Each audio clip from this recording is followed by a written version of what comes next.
Bismillahirrahmanirrahim. Assalamualaikum warahmatullahi wabarakatuh.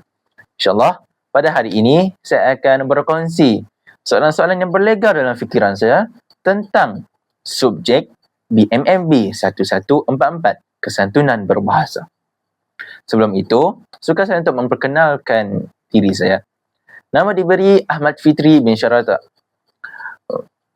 Berumur 20 tahun, merupakan anak ketiga daripada 3 orang, adik-beradik.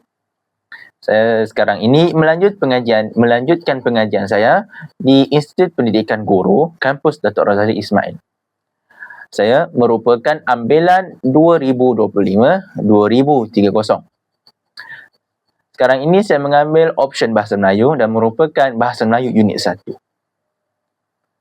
Mengapa saya ingin menjadi guru?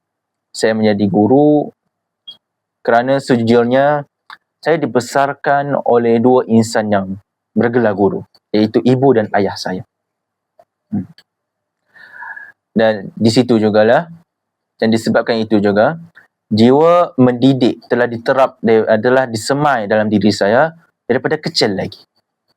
Dan buktinya, sewaktu sekolah menengah, guru-guru sekolah menengah saya telah memilih saya untuk menjadi guru muda.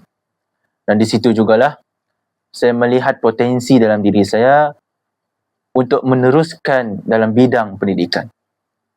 Dan Alhamdulillah, pada tahun 2025, saya telah ditawarkan untuk menyambung pengajian saya di Institut Pendidikan Guru.